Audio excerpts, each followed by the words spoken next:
Welcome, guys, to our adventures in Middle-earth. You were gonna say Flotsam and Jetsam. No, I wasn't, honestly. I was just, because it's our first part 2. I know. It's like, what is this, 5.1? Or it's episode 6, but it's really 5.5 or something. 2. Or 5B, I don't know. 5.1. Yeah. Because it's the like, first patch. It's about our trip to Nova. Yeah. And, you know, unless we wanted to do a 3-hour episode, we're going to have to do it in 2 episodes. So this is part 2.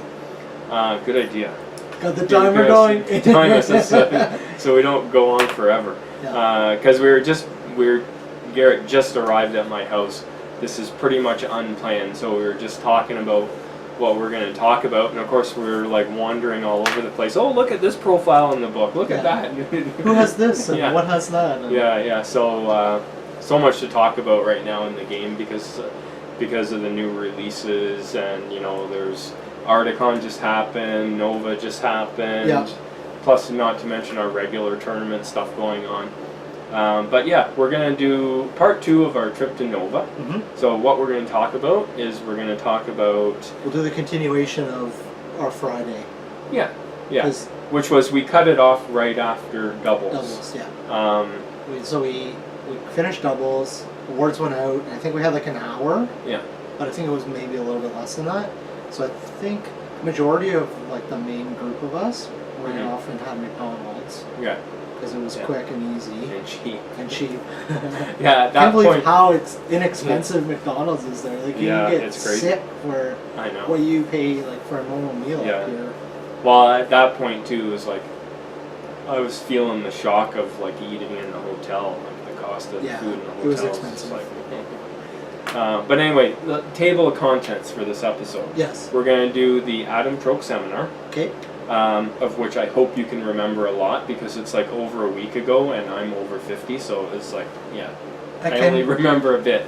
We're going to do a quick run through of our singles matches. We both played 5 games. Yep. So we'll try to keep it brief and not go into the I rolled a 6 and he fainted and, you know, the key points. The turning points, I guess they could say. The turning points. The highlights. And then we'll do a Flotsam and Jetsam, and we're going to pick one of the armies in the new book and talk about that army. And we're going to review it and actually give our opinion on whether it got worse, whether it stayed the same, or whether it got better. And that's Isengard, because I play it a lot, and you have also got an Isengard army that you're going to be working on. I was like, come on, Scout Army, be good. Yeah, and we see it all over the place, right? It's a really common army, and it changed a lot. It's a good one to talk about, I think. It had, it got all thrown in the jar and shaken up. It did, yeah, it did. Okay, so Friday night, right, with Adam Troke? Yep. Got back from McDonald's. We had to sign up. We had to sign up for it on the Nova website, and it was free to sign up, but you did still have to register. It was free to sign up if you bought a GT ticket. Oh, was it? Yeah. Okay. But otherwise, everybody else, it was $5. Okay. So there were people that were in the seminar that weren't actually part of the grand tournament. Yeah. And it was actually in like a lecture hall kind of thing. So it was really good. In these like super comfy leather chairs. Yeah. In the round. Yeah. It was like in the round. Yeah, it's like we're at school all over again. So it was quite good that way, and it was full. Should I sorry, but should I Go turn off the humidifier. Good idea. I just got I was like, hold on a second. I can hear something droning. Oh. There. Pulled out. Oh no, okay, yeah. Okay, and we're back. Alright, that's better. Yeah. Yeah. So sorry if you can't hear the first 10 minutes of this. Yeah, we're not refilming all that. No.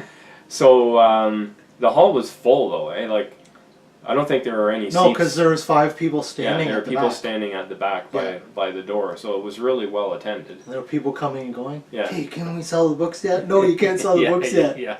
We had to wait until exactly 12 o'clock. Yeah, okay, this is all you, because like my memory of this, I remember really enjoying it, and like I said in the previous video, that I think it was my favorite part of the it weekend. was good.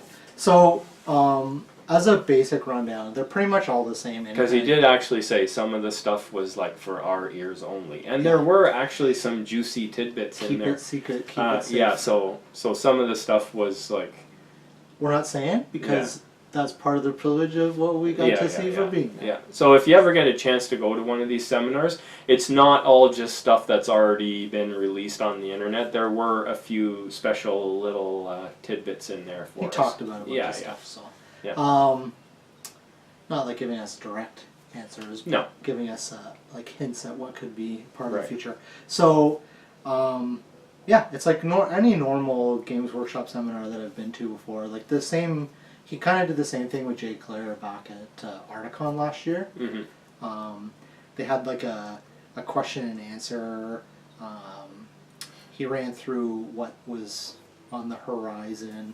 I don't think he had mentioned anything at that point about the Pelennor Fields, but it's just basically the same thing, giving you an idea. So the format was the same when you were at Articon in 2017, right? There was a video, it was a lot. Oh yeah, I guess it was 2017. Last year's was a couple weeks ago. Anyway, yeah, so he had like a slideshow that he went through and explained a bunch of things. A lot of it was to do with the new box set that was coming out. Yep. How we've got all these plastic kits in it. Well, he talked too about how the decisions were evolved on what to include in the box set and why. Yeah.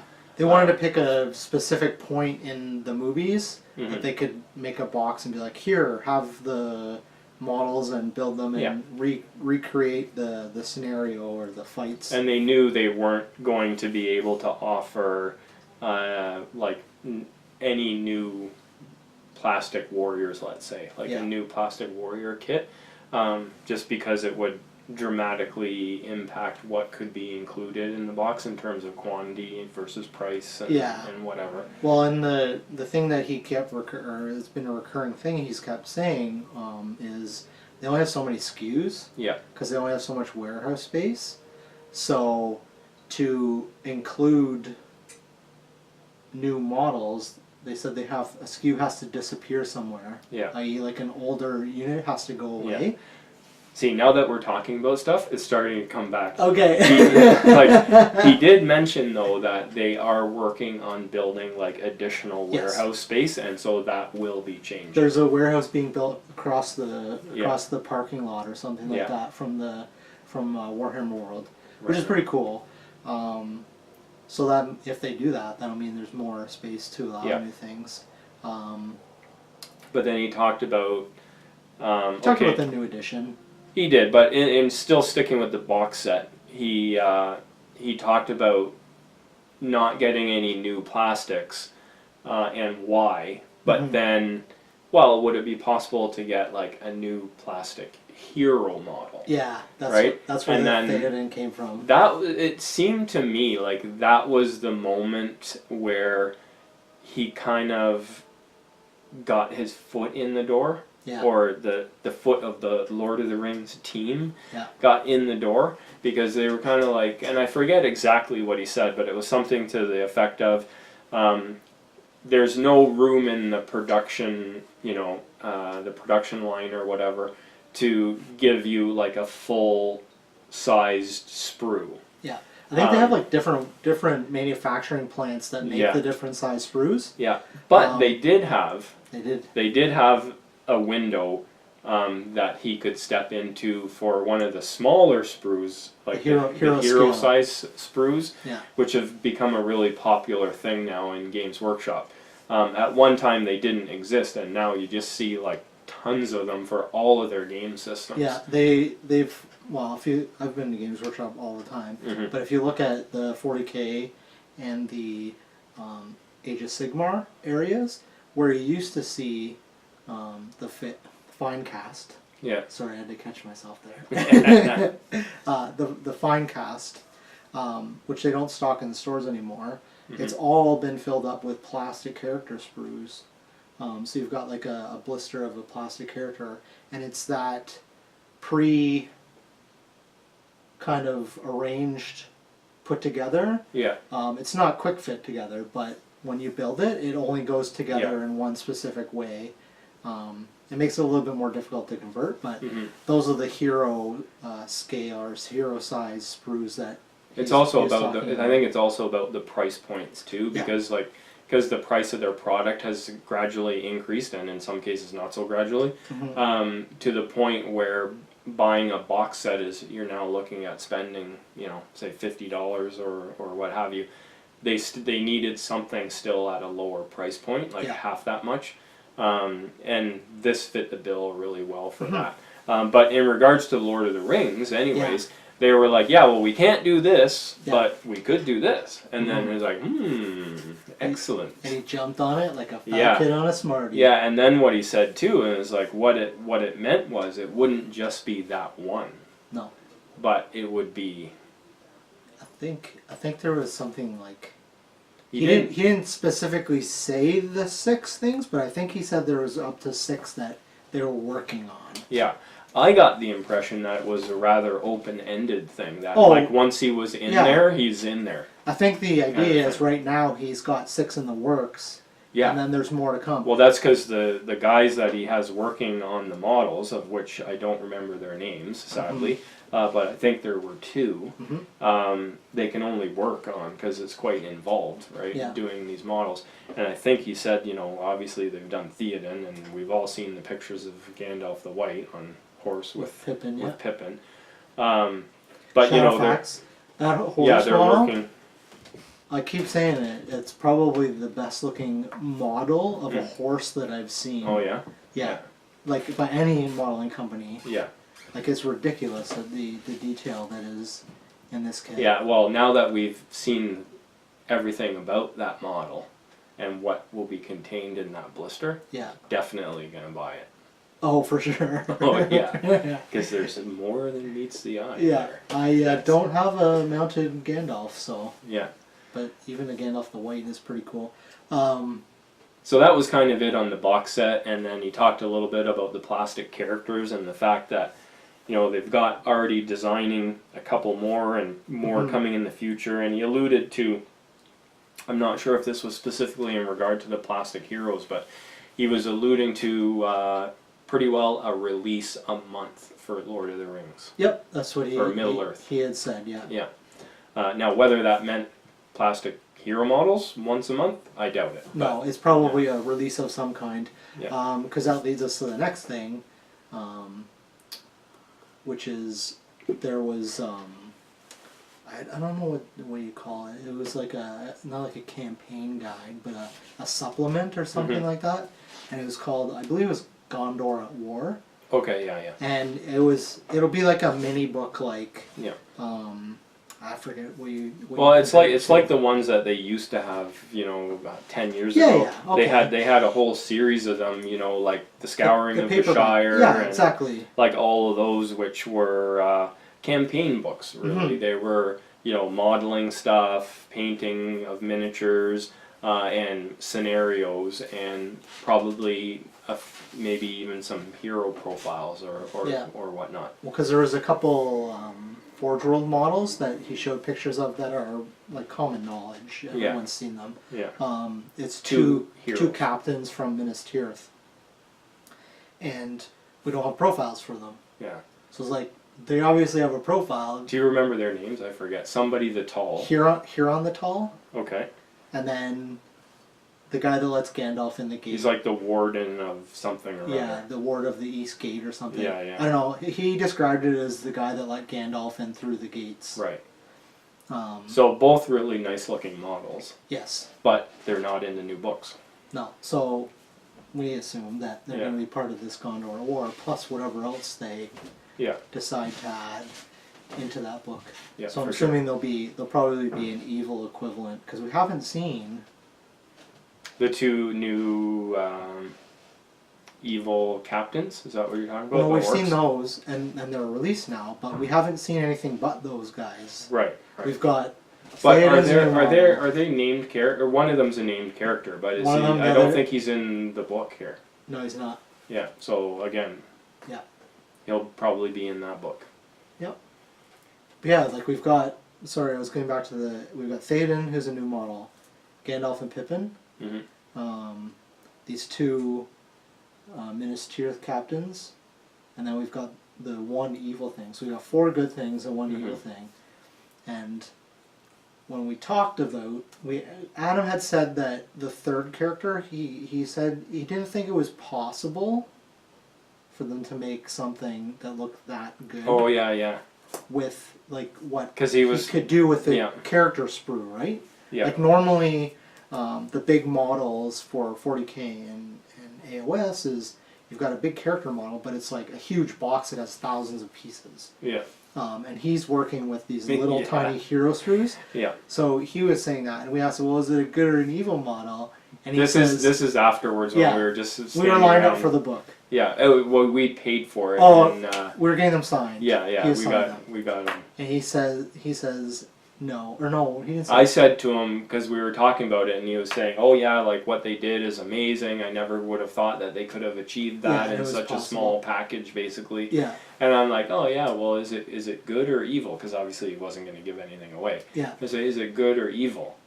And he says, yes. And I was like, So, okay. What we both think, after thinking about it for a while, is it is very possible that it's something to do with the Witch King. Because the Witch King doesn't have a foot model in the Pelennor box. Right. It's like a huge like point. When he said everybody says that. They're like, whoa, this guy's no good. Yeah, like, he can't be on foot. Because when he said it, I thought he was just being coy, you know? Yeah. But afterwards we were thinking about it, and I was like, what if it is actually both good and evil in the blister? Maybe it's when he fights Eowyn. Yeah. Or when he fights Theoden, but you've already got Theoden. So it's Eowyn. If we're going to have that as Pippin? our guess, it would be that. Eowyn and Pippin. Yeah. No, it is Pippin, right? Yes. Yeah. On the horse with Gandalf, yeah. No, sorry, Eowyn and Mary is what I meant to say. Oh, okay. Yeah, maybe they'll do Eowyn and Mary mounted. Maybe. That'd be pretty cool. It could be. Yeah, so we think that the third release could possibly be something to do with like a foot version of the Witch King. Yeah. Which would be amazing. It would, yeah. Yeah. But that's a wild guess on our part. We could be totally out to lunch. It kind of makes sense with the release of the box set not having a dismount for the Witch King. Yeah. I'm thinking they just didn't have time. Yeah. And it was like a time constraint thing. Yeah, like, because we already know that the box set, although it didn't have really many models other than Theoden for established players, let's say. Yeah. Unless you wanted to bulk out an army. You gotta know that it's kind of like a lost leader for them in terms of like getting people like you and I to buy the next group of releases that are coming out that are going to go with Gondor in Flames. A war. Or Gondor at War, yeah. I think that's what it was. So there. What else did he talk about? There's a whole bunch of question. Oh and answer. yeah. He was really good about that because it was actually scheduled for an hour, and he's like, "Yeah, just ask as many questions as you want." I think it was partly to do with the fact that the book couldn't be sold for another 45 minutes. He knew that when the book finally got to be sold, we were all gonna hightail it out of there anyways. But he carried on for a good hour and a half at least. Yeah, no, it was good answering questions. So probably an hour, maybe 45 minutes to an hour was Q&A, I would say. Yeah, and he did kind of give us he gave us a hint at a new profile, and it's like, wow, big deal. You're gonna see it in another half an hour. So but it was the Balrog. Yeah. So but it was question and answer. It was good. People asked questions, and some of them were like, okay, that's a question. And then other ones were like, wow, that's actually a good question. Yeah. Somebody asked about why the forge rope prices got increased. Oh, did they? And Adam's like, I don't know. It's not my department. I work in the Middle Earth department. I'm not part of the accounting or the price decisions. Actually, did you listen to the Green Dragon last episode? With the Articon one? Yeah, I finished listening to it today. At the very beginning, because of course Jeremy was quite vocal about, and he was very upset because I think they got hit the hardest in Australia and New Zealand with the price increases being so high. at the very beginning of the episode, he says, "Oh, and by the way, Forge World, thank you." Did you hear that? It did. Yeah, what's that all about? Did something change, or I don't know.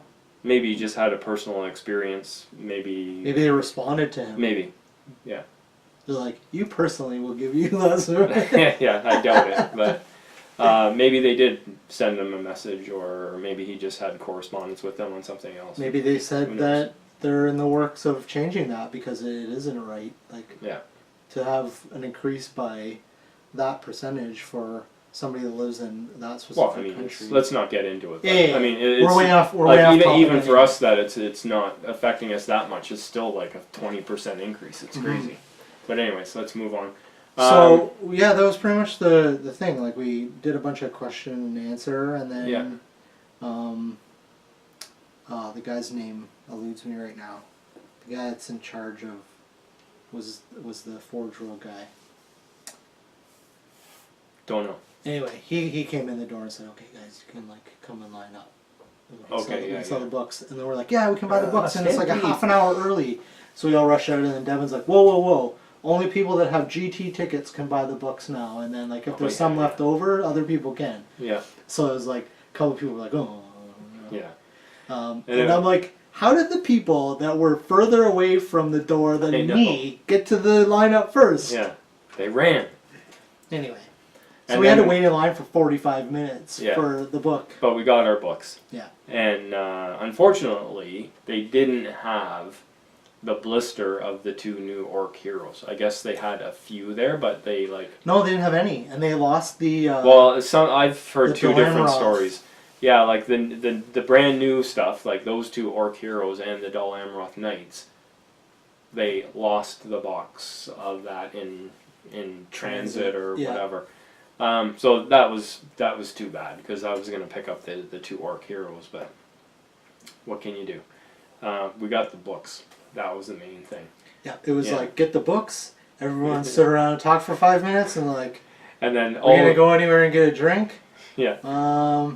Nope. Everyone ran back to the going to the hotel to read the book. Yeah. No, but it did secure too, something to talk about on our long ride home, in a couple of days. So yeah, we had a long time in the car. Honestly, the drive home didn't feel like it was 7 hours. No, it didn't. Because we were talking about the book, but then we were also talking about our event. Yeah. And it was like... Yeah, it went by a lot quicker. It did. Than going down there, for sure. Well, we divided the trip up into 2, so that I think it was also that it was during the day and not at night in a rainstorm with fog. True. But... So is that it for the Adam Troke seminar? That was it. So we got our books and we went back. I think we stayed up till 2 in the morning or something stupid. Yeah. And then reading profiles oh my god, this guy got changed, and oh, this is awesome, and ooh, these people can be best buddies and ally together. And it was okay. Enough's enough. Don puts his book down and lies down, and we're like, yeah, it's time for bed. Yeah. And then we went to sleep. So. And then we got up on the Saturday. Yep. What did we do for breakfast? Was that the day? I think that was the day. One of the days, Saturday or Sunday, we went back to the hotel and had breakfast with all the guys. Damien, Adam Troke was there. It must have been Sunday, because I think Saturday we just got up. I think it was McDonald's. Yeah, we ran and got McDonald's because It seemed to me there was one day where it was McDonald's breakfast, lunch, and dinner. Yeah, I think it was. But it was... no, we had pizza for lunch that day. No, we didn't. Anyway. Doesn't matter. So we had breakfast wherever it was, and then we headed over to the hall. Yeah. Pass me that piece of paper over there, please. This one? Yeah. I believe this is my singles army. Well, I didn't bring mine. Well, you can probably remember it off by heart. I know exactly what mine is. So do you want to describe what your army was? Sure. So it was 750. It was. We played 5 games. It was 3 on the Saturday and 2 on the Sunday. Right. And we'll explain the missions when we talk about them. Okay. I think that's... Is this the part where I explain my army? Yes, you can do that now. Okay. I'll stop interrupting you. Okay, so I played Isengard. And I did not take Saruman. Really? No. No, I know you. Because mainly I don't use him a lot. Don't need wizards, man. You don't, but they do help. And in this tournament, there are lots of wizards. At this 750 and higher, there's normally always a wizard in an army, or quite frequently. And it did hurt me in some games not having a wizard, but it's a tough buy. It's a tough sell for me, anyways. Like I'm an infantry player, and when you can say, well, you can have this one model, or an entire warband, including the hero. Yeah. Which one do you want? And it's like, well, extra dudes. Take the 13 guys. Boots on the ground, right? Yeah. So, anyways, guess the shock of shocks. I had Vrasku. Oh, really? In my army. I know. Was he your leader? So, yeah. So I had Vrasku, Mahur, Lurtz, and Sharku. I had 4 heroes in my army. The 4 usual suspects. Yeah, and the 3 Urukai all had 12 models in their warband. Okay. And then Sharku had 5 warg riders. And the 12 warriors were pretty much 4 Urukai warriors with shield, 4 Urukai pike crossbow, 2 berserkers, 2 pharaohs. Okay. There were some variations because one had a banner and blah blah blah. Yeah. But like that was pretty much the format. Okay. Yeah, so it was basically just a solid infantry corps with 12 crossbows plus Vrasku and Lurtz as well. Love Lurtz as a shooter. Well, I used to, anyways, because he could call heroic accuracy. Oh, he can't do it anymore? No. Really? I don't think so. We'll get sure? to that. He's got this huge long list of stuff. He does have a huge long list of stuff, but heroic accuracy is not among them. He has the heroic action of heroic action. He does. He's the only one that has it. It's specific Nobody to him. knows what that means. Yeah, they just screwed up on the formatting of his profile. And instead of putting heroic actions in bold, and red, it's like it's one of the bullet points. Bullet points he has. It's like, well, it's like heroic actions. What the heck is this mean? So that was my army. So like basically, I went with a big, solid, nasty infantry army with some cavalry and some shooting. So I wasn't gonna lose 5 out of 5. No. But that, I figured even if I played like a chump, I could probably win half my games. Get a squeaker win or something. Yeah. So my army was the army of Thror, one that I've grown to admire and love over. Yeah, you've been using it a lot this year. The last little bit. Well, I came in 4th at TGX with it. I didn't do so well this time, but it's Thror is my leader because he's really good defensive. Awesome special rule. Yeah, he is a 6-inch banner, so it's basically a big 12-inch banner bubble on the table. Yep. Young Thorin, young Dwalin, and young Balin. Dwalin's an absolute beast in combat. He mops up infantry like nobody. Thorin's basically a tier 1 hero, I think anyway. He's got 3s everywhere, high defense. He has that special rule that I like rarely call. What's that? To arms. To arms, okay. It's once per game when you move him, you call to arms, and then in the combat phase, that turn, all dwarves within 3 inches of him get +1 strength. A lot of the time, it was like, well, I'm strength 3, so unless you're defense 6, the strength 4 doesn't matter. Yeah. So it was either not worth it, or I just forgot and never got to do it. And then Balin, who's like, I was like, why did you take that guy? He's terrible. Yes, he's terrible. His but special one rules. thing, his special rule, I think it's like Wisdom of the Sages or something is the name of it. Yeah. And he has 3 will, and he can spend 1 of them to re-roll your priority die. Yeah. And it's re-roll to win the priority or lose the priority. Yeah. Which now, do you I've actually done. Do you find that you only ever use that if the guy rolls a 1 or a 2 or a 5 or a 6? No, I roll it if like it's like I need priority this if turn. It's just really if you roll important? a 5, I will roll it to try and get a 6. Oh, you will. Okay. I will, yeah. The main reason is if I get priority, they have to spend their might to counter it. Yeah. So it's a way for me to force them to use their might in other ways. Yeah. And then I can save my might. It's like, yeah, whatever, I'm dwarves, charge me. Then I can use my hero's might to strike up or heroic combat. or use it to actually kill These stuff. guys are the champions of Erebor profiles, yeah? Or? No, they're different profiles. What's a different profile? Yeah, okay. they're the young. Oh, the young. Yeah, the young sorry, profile. they're the young. It's only in the. It's in the. There and back again. The young versions. The young versions. And what about troops? I had. So sorry, was that 4 heroes? 4 heroes. Four Yeah. heroes, So it's 4 warbands. Dwalin and Balin had 4 Grimhammers and then 2 Spear Shield Erebor dwarves. So 6 guys. Mm-hmm. Easy small drops. Drop them down. Find out what your opponent's doing. And then Thror and Thorin both had 11 models. Mm-hmm. It was 7 Grimhammers, 3 Erebor warriors with spear and shield. Thror had an Erebor warrior with shield, and Thorn had an Erebor warrior with shield and banner. And I took the extra banner, and it was worth the 25 points. So you took you took a banner? I took a banner, even though none of the missions had a banner. Yeah, plus Thror's. Plus Thror's banner bubble. It gives me the ability to spread my guys out and not have to worry about that banner. Yeah. You get a lot of models with special rules where it's like, oh, I gotta stay clumped up in this one little spot. Well, yeah, then you're stuck there in that one little spot. Having the 6-inch banner over here, and then, oh, by the way, we're fighting on this front as well. Yeah. Oh, and I have a banner there. It was very helpful. A lot of my opponents didn't have a banner. Yeah. And I won a lot of fights. Yeah, because I had my banner was really helpful to have too. Yeah, I am for sure 100% every army going to have a banner in it from now on. Even if it's just one. Mm-hmm. It's going to be tough for me not to use Thror, though, with his 6-inch banner. But well, we could get into the whole banner. I've talked like 10 minutes. The banner tactics are a whole discussion on themselves because some people don't believe in them or don't believe in them for like low point or low fight models. Yeah, I don't know. Anyway, so that was it. So we both took similar armies, really. 4 heroes. No wizard. No wizards. And how many troops did you have, or warriors rather?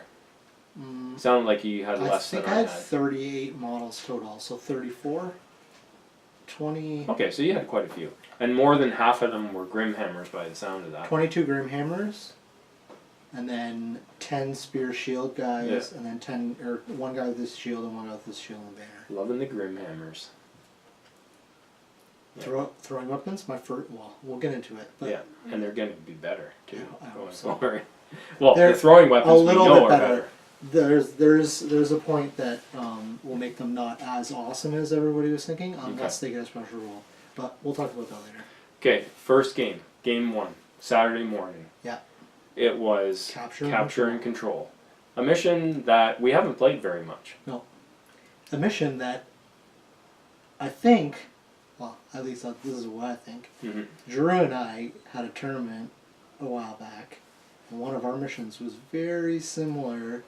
Oh yeah. Oh, like it was all about the base. All about the base. And base. it's like when you grab control of it, it flips back and forth. Yeah. So because I just personally think that it was. It was your influence. Yeah. They somehow caught wind of that. Yeah, tinfoil way across. That. Well, that mission was what do you call that? Inspired by. Yeah, it was inspired by World of Warcraft. World of Warcraft, because one of their. It was like the Warsong Gulch, where you'd capture a base and you get victory points. Based on like the longer you hold it, you know. Yeah, more bases. But yeah, anyway, so. So who'd you play? I was playing Andrew Brock. What? Yep, the screen came up, and it said your first opponent is Andrew Brock, and I thought. And you're like, wait a second. Yeah, and Drew's like, wait. We're not playing each other. Where's Devin? Devin. We're like running around trying to find Devin. Yeah. And he was nice about it. He said, "Well, they do have the thing in round 1 where you don't play the people that you drove there with." Yeah. It's like I just spent the last 10 hours in a car with this guy. I don't want to play him. So what did he do? Just like switch a couple people on tables that were so the table to the left of us or the right of where we were going to play rolled a die, and we rolled dice, and then the high and low switched. Oh, okay. So Drew moved to the right table, and Jordan, Devin's brother, Moreno, moved over, and I played against him. Yeah, we know Jordan pretty well now because I mean he's come up to Canada to play in our events with Devin. At least 3 times. Yeah, several times now. And we've seen him at Nova the 2 times that we've been there. Yeah. So Yeah, I played him. And I played him later as well. Oh, so we okay. both played him. Nice. But go ahead and... Well, I'll explain what his list was. Sure. He had a basic ring wraith. I think it was 270.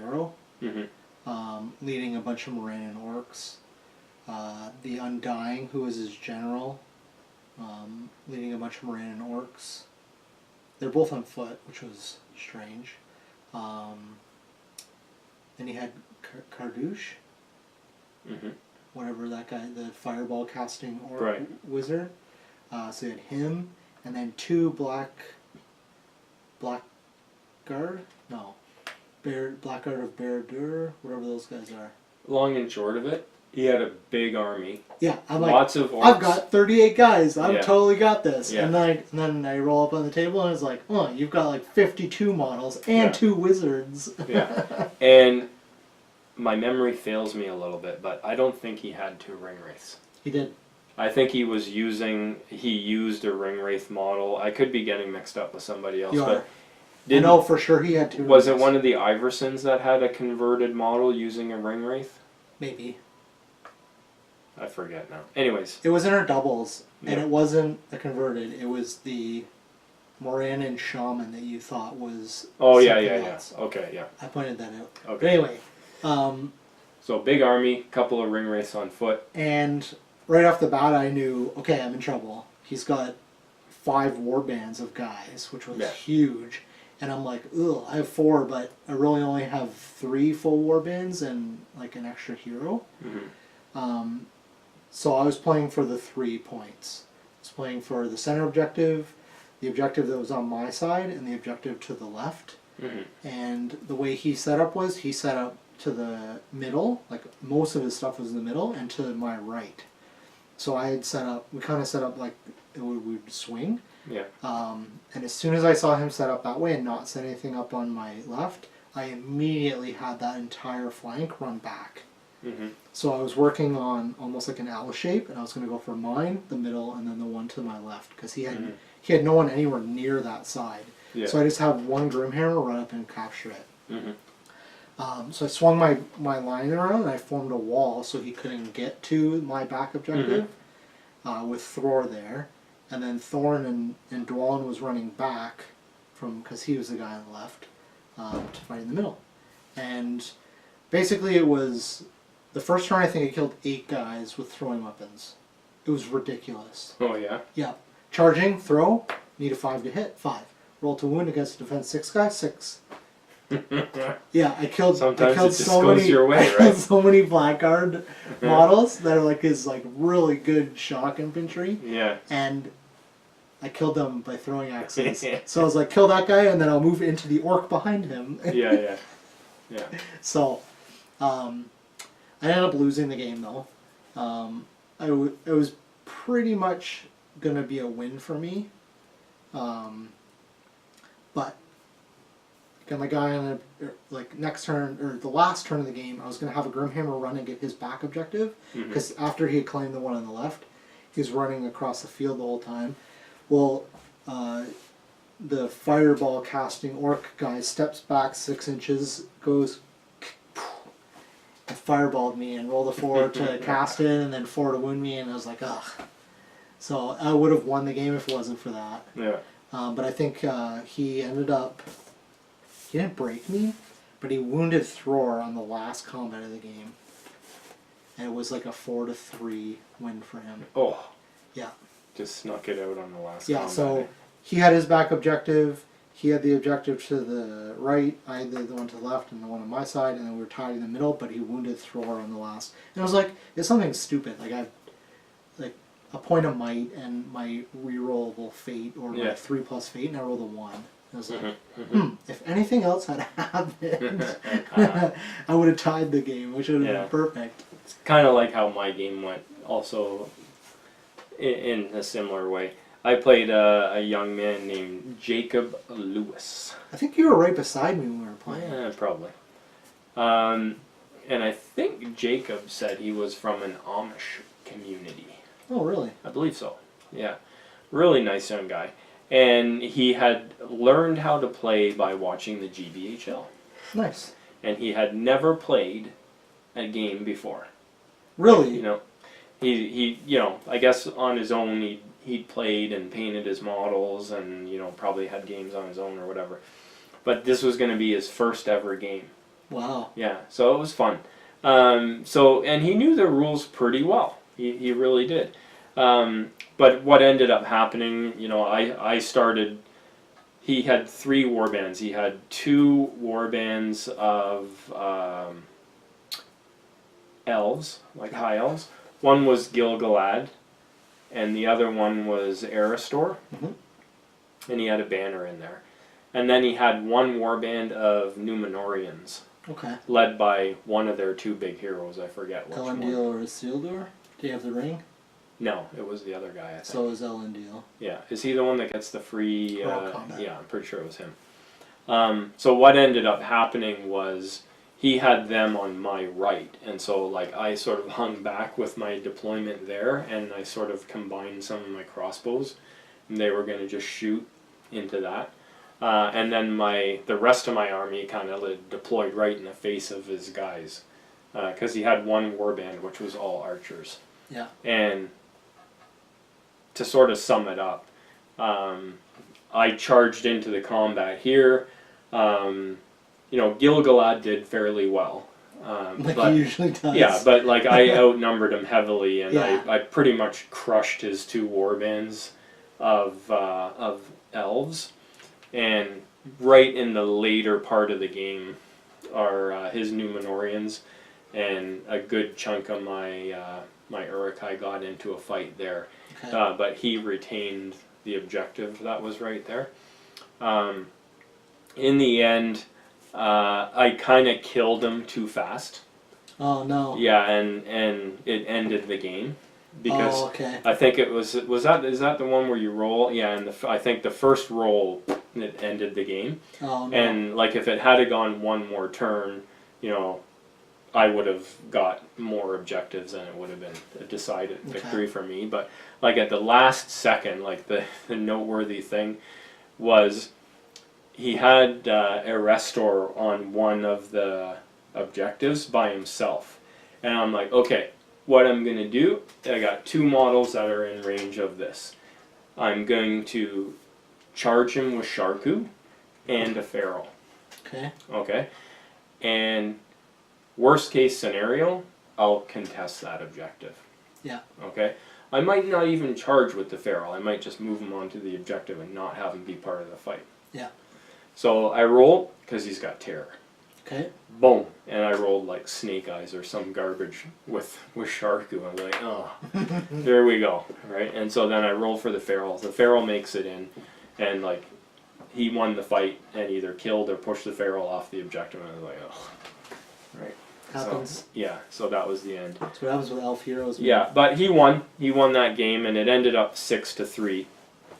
Oh, he won? He did. Oh, okay. Yeah, because it ended up that, like, because he had a guy, he just had 3 objectives. One was contested, and I had 1. Okay. But he had 1 model on 2 of them, and I was going to swarm both of them on the next turn. But the game ended. Yeah. So. Oh, there's a couple things I forgot to say about my game. Thorn was transfixed the entire game. Oh, was he? After the first turn, and I lost all my will. Yeah. He was transfixed the rest of the game. If that hadn't happened, it would have been very bad for Jordan. Like I probably would have won the game easily. The only reason I didn't like major lost the game was because I had 1 Grimhammer touching the center objective. Yeah. And he thought that he had to have more. And I guess we read the rule after, and it was like, no, as long as you have 1 guy there, it goes back to neutral. Mm-hmm. And it went neutral, and so we each had 1, and he had wounded my leader. So, yeah. Second game. So we both lost. We did. Game 1. Major loss, minor loss. Good start, guys. I know. Drew tied. Oh, yeah. Yeah, and Adam lost. Yeah, so it was... Yeah, our team wasn't looking too good. I think Ben, Joseph, Derek, and Ronan all won their games. Yeah. So game 2 was Lords of Battle. Mm-hmm. Who'd you play? You go first. Okay, well, my game was quick and easy. Mm-hmm. I played on Rivendell, and it was against Adam. Oh, the Rivendell board? Yeah. Oh, I didn't get to play on that, and I really would have liked to. No. No? Not fun at all. Hard to play on? Yeah. It's tall buildings. Your models didn't stand up on it. Yeah, so my game against Adam was a game. It was a game. Yeah. So Lords of Battle is you get it's tally. Yeah. Wounds tally. So he has. What did he have? Lake Town. Okay, yeah. With shooting. And blinding light. And blinding light. So yeah, again. Well, he has blinding light, but he also has Galadriel Lady of Light. Yeah. So I'm like, ugh. And the first model he sets up was Galadriel, and he's like, boop, right on the edge of the board edge, and I'm like, so this is how this game's gonna go. What, like right at the... Oh yeah, no, he was like right on his board edge. Okay. And at least I could set up halfway up the board. But the bigger problem with that table is there's a river that runs right through it. Yeah. And then there's like a bridge, but it's terrible to walk on because your models slide off of it. Well, I'm like, there's a river. And so the first thing Adam asked me when the game starts is, what are we going to call the river, deep or shallow water? And I'm like, well, I think it's shallow according to the rules, right? Mm-hmm. And if it's not, that's what we're calling it. Yeah. Otherwise, it's not going to be much of a game. Because it'll determine how I set up my army, right? Yeah. So this sounds like a he stood back and shot at you game. Pretty much. If I had won my first game, like a major win, and it was me versus Adam in that scenario, I would have just hit all my guys in the back corner. And I was actually... And forced them to come forward. Well, that or just tie the game. Yeah. I would have taken the tie. But you soldiered forward into the hail of I was a minor loss. I have to win all of my games after that, right? Yeah. So I was forced to go to him. Long story short, the first turn he killed Llewellyn, dead. Bard killed him with his like stupid amount of shooting, and Gandalf had given what's that stupid model's name?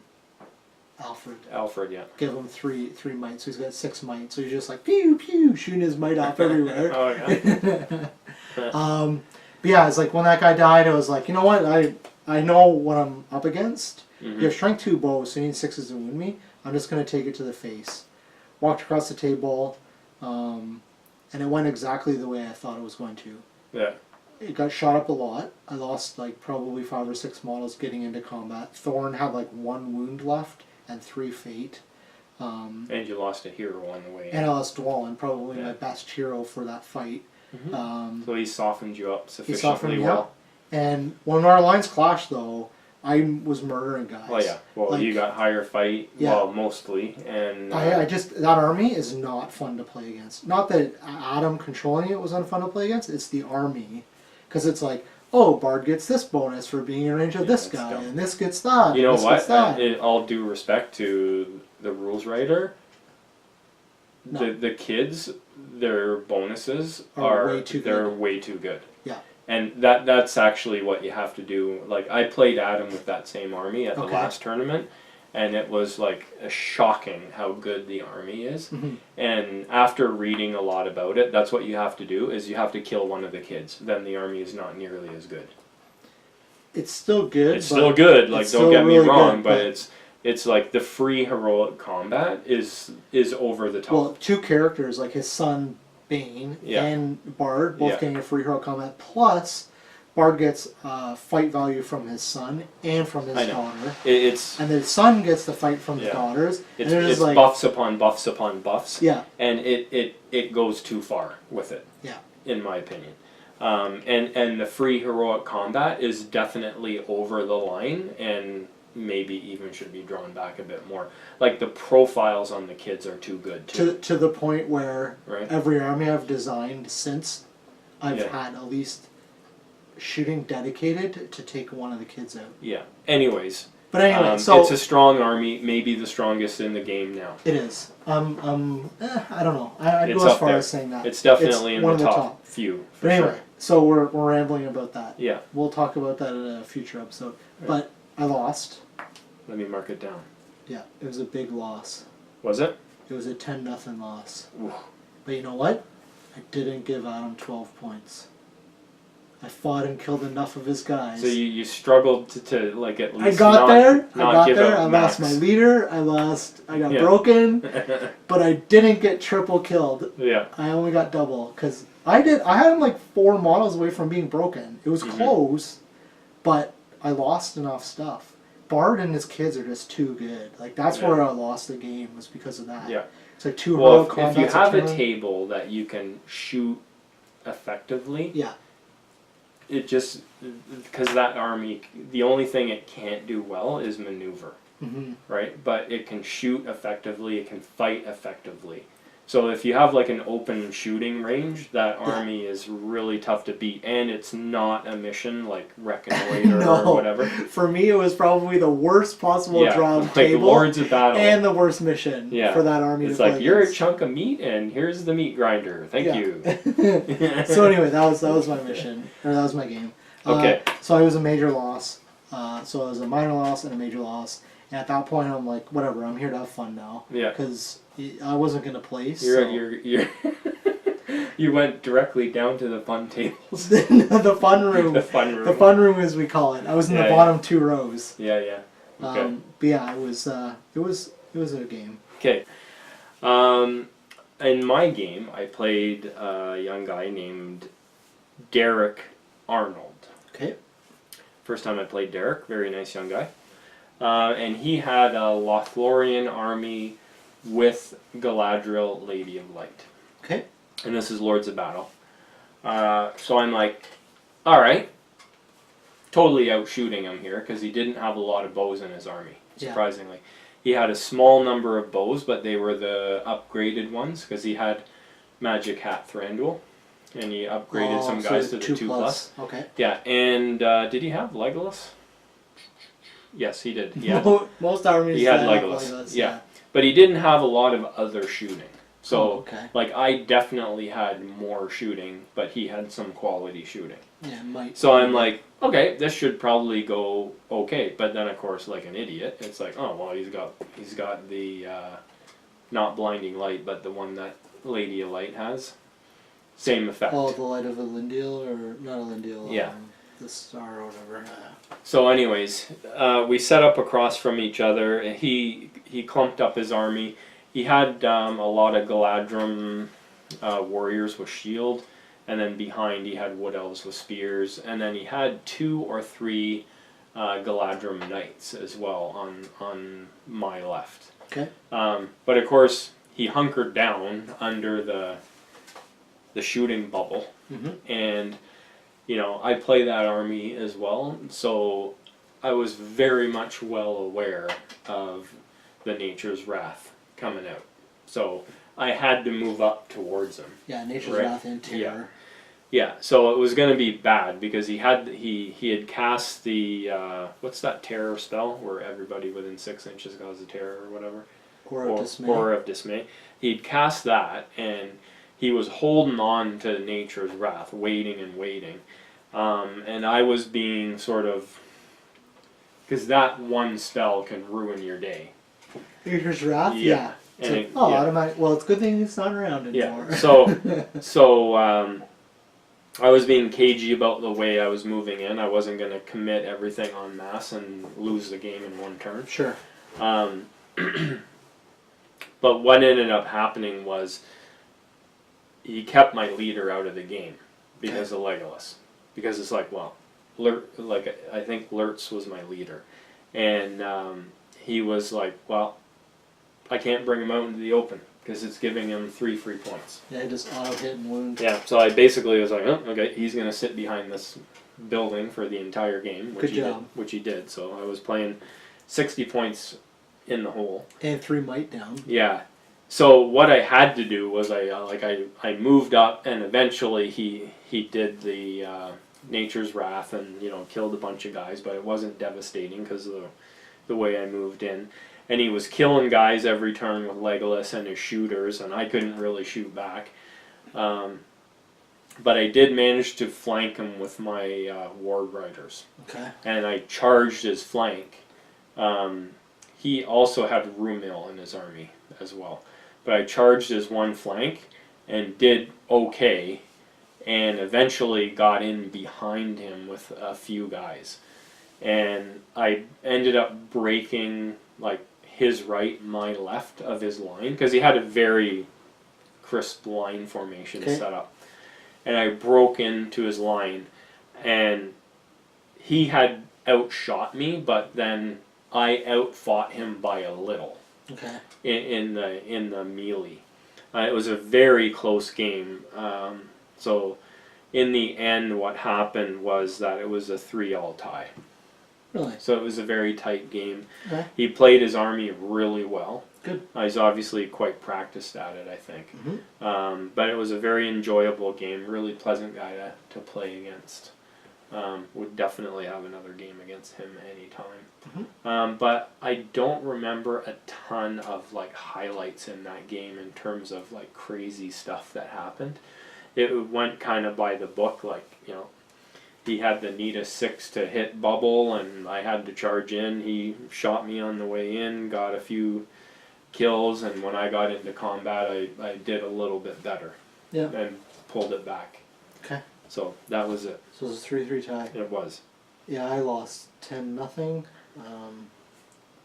Yeah, I don't know. It was just one of those things where it's like, oh god, I gotta walk into this, like you say, meat grinder. And I'm like, oh. Yeah. And losing Dwall in first turn was Yeah. absolutely devastating. Yeah, that's rough. Yeah. Yeah. I actually I picked up my stuff. Yeah. After the first 2 turns, and I walked over and I played on Adam's side of the table. Yeah. Was like, there's no way I'm gonna ruin my knees leaning over this table for the whole game when all the fighting is taking place on the 1 foot of table on your side. Yeah, the same thing happened to me in the last game, but like to my opponent. Yeah. So, anyways, that was Lords of Battle. So you had a major loss and I got a tie. Okay. So I'm on a major loss and a tie, and you're on a minor loss and a major loss. So you're up by like 1 point on me. Yeah. I think Drew... I was expecting we were going to play each other, but of course there's so many people in the tournament where we weren't that close. Yeah, I think together. Drew had a major win for his next game, or for that game. Yeah. So, he's doing pretty good. Yeah. Game 3, last game of Saturday. Reconnoiter. Ugh. A dwarf's worst enemy. I was prepared for this. That's why I put the Warg Riders in my list. You never know. Like, I was afraid of Reconnoiter. Mm-hmm. And then when I walked up to my table and I saw what my opponent was playing, I was like, yes. What was he playing? And Dwarves. who was it? Oh, was it Dwarves against Dwarves? Yeah, it was Ezra Wood. Okay. I guess he had played doubles with Adam the day before. Yeah. He's a younger kid. I think he was around like 17, 18 years old or something like that. Mm-hmm. Had your typical dwarf army, flowy.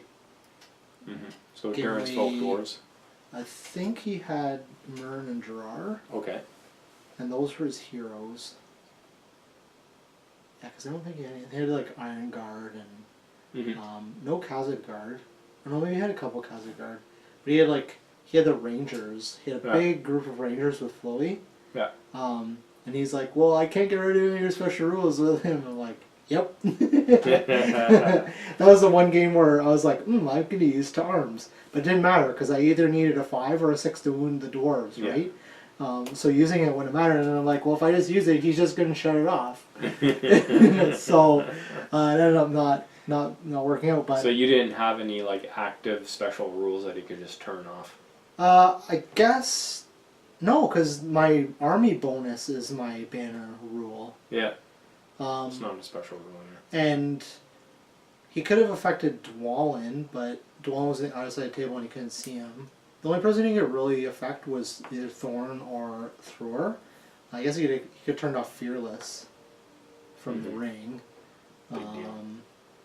So okay, let me guess. You both heroic marched and ran off the table. No. He didn't. We both walked at each other. Oh yeah. So it was like 5 turns of walking.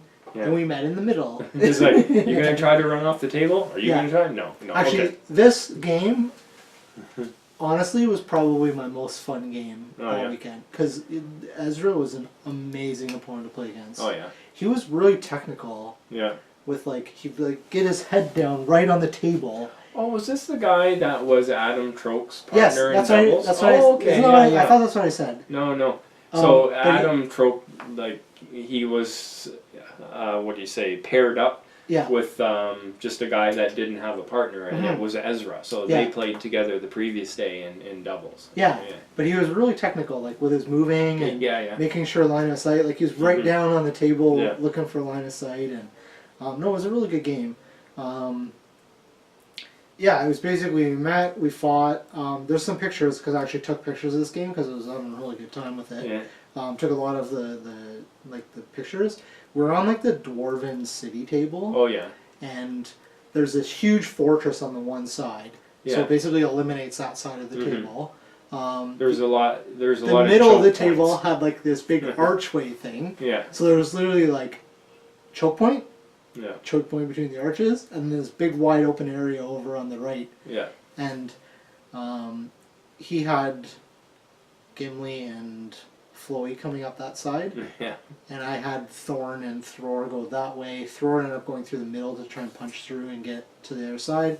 And then Dwalin and Balin went on the left against Mirren. So it was just like two lines of heavily armored warriors just bashing each other. I think Mirren and Dwalin went back and forth for like 6 rounds of combat. It was ridiculous. It was like, win, don't wound. Yeah. Win, don't wound. Yeah. It's like, and we're both I like sitting that guy, on like, he's good actually. We're sitting on 1 wound with no fate, both of us. And we're like, oh man, the next person that wins is going to kill him. Yeah.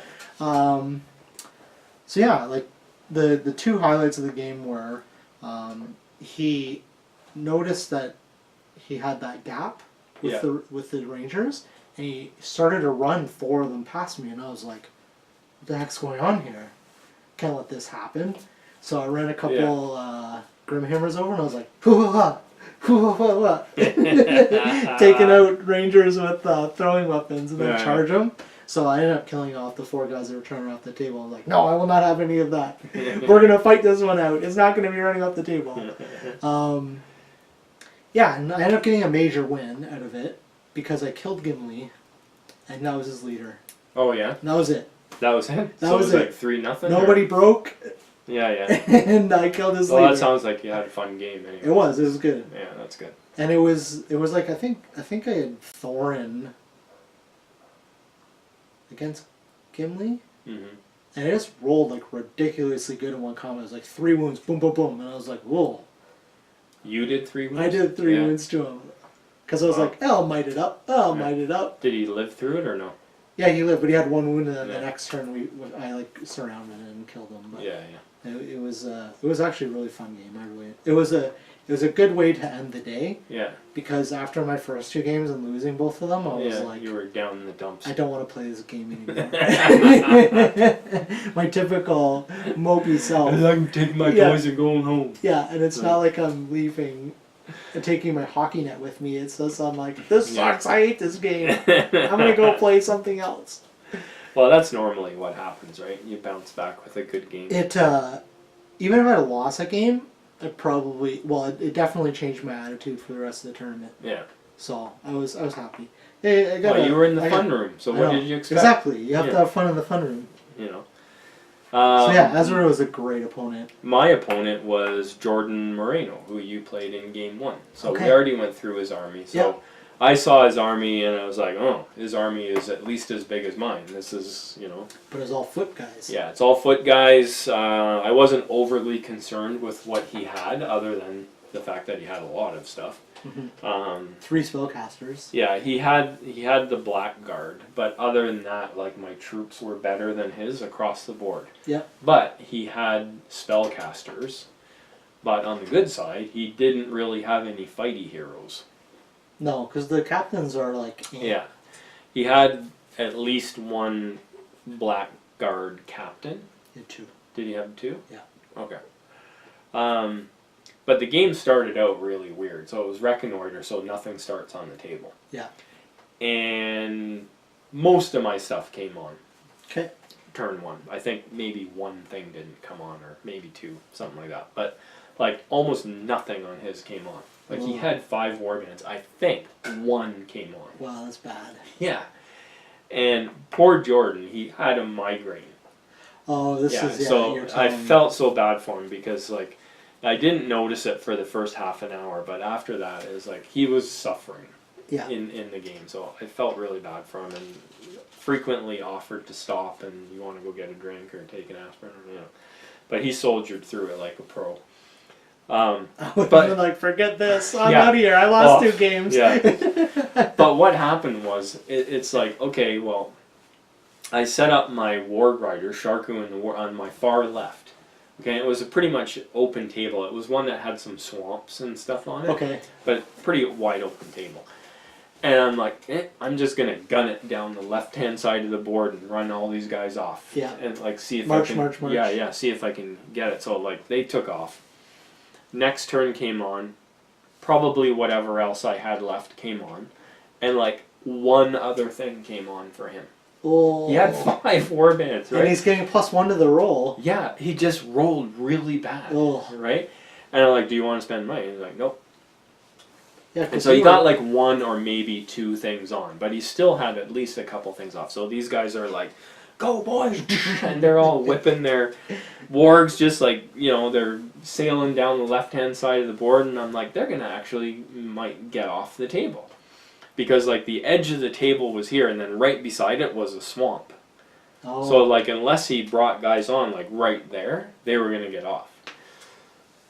So the next turn came, and he brought on another 1 warband. He still had at least 1 not on the board, right? And my guys are like right there, like 2 more turns and they're off pretty much. So I moved up, and then in his turn, his last one came on, and he moved it on like right there, and they're all like, "Whoa!" Right? Like, turn around, right? And so the whole game run over. So they turned around and ran back, and the rest of the game was, I was being very careful to avoid like having my leader compelled in and killed. Yeah. Because I didn't want to give up that.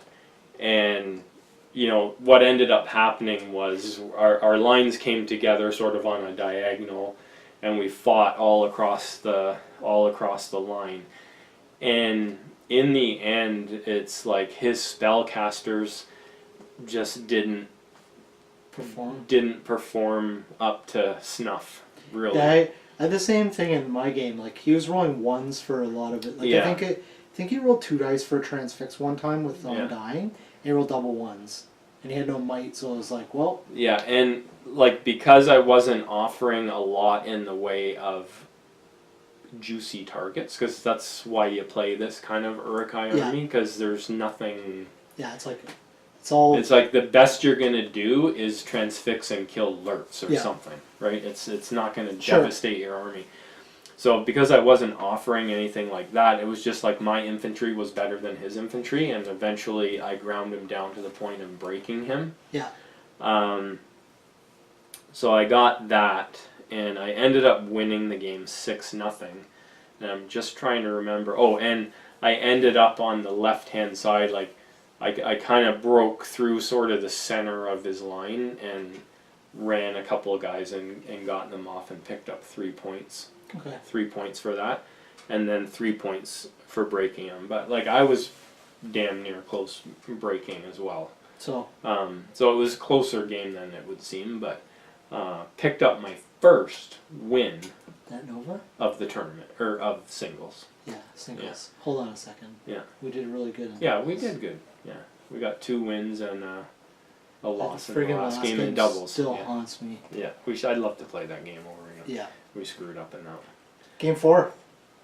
So that was the end of Saturday. Oh, Saturday, yes. Yeah, that was the end of Saturday. What did we do? Oh, I think you and I, because everybody was going to go out for dinner. It was late by then, I think, was it not? Everybody was going to go out for dinner. Like, it was like, okay, we're going out for dinner, and they were going to go to like some Buffalo burger joint or something like that, and we're like, yeah, we kind of wanted to like eat on the cheap tonight. Yeah.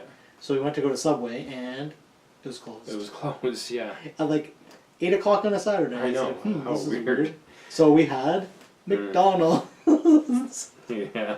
Well, we talked about going to Domino's, and like it's too far down the other way. Yeah, it's like McDonald's. It's right there. It's on the way back to the hotel. Yeah. That's just.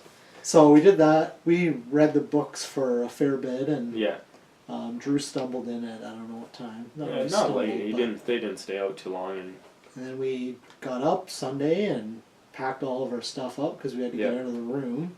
Yeah, we had checkout by 1 p.m. But we put a lot of our stuff in the car, so we were ready. And did we check out in the morning? I forgot. I think did we? Anyway, it's not important. No, I think we had lunch and then checked out. Mm-hmm. No, we went and had breakfast and then came back to check out. Yeah.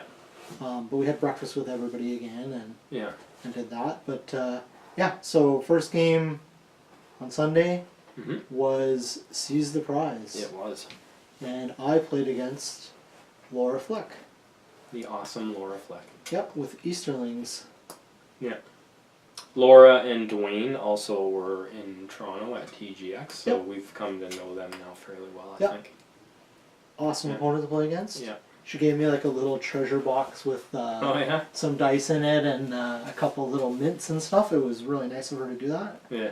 I ended up giving her a couple of my like homemade buttons. Oh yeah. I gave her like the turn priority one and then a couple of the or I gave her Fury because those are actually nice little things to give away as like just a little it's like a thank you hey, sort of thing. We played each other at this. Yeah. And actually that game was like she had given me her army list and she's like no you can keep it because it's got the things where you can mark down my Will of Fate. And I was like talk about being prepared. Like, holy mackerel. I should probably start doing that myself. That's a really good idea because I normally just check my own and I give it my opponent.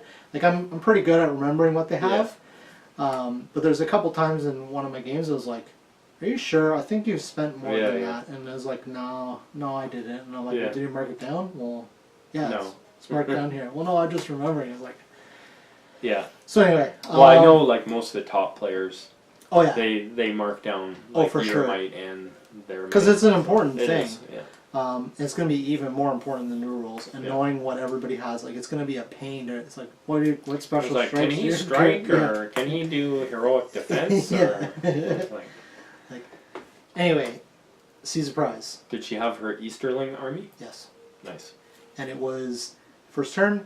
I march. She marches. She has cavalry. She's on the objective turn 1. But she actually ran past with most of her cavalry.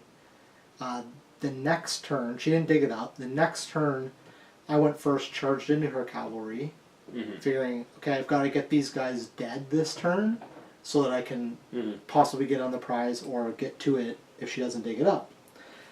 She dug it up. I ended up wiping out most of the cavalry. She ended up passing the objective off to Kamal on horse. Yeah. And was gone.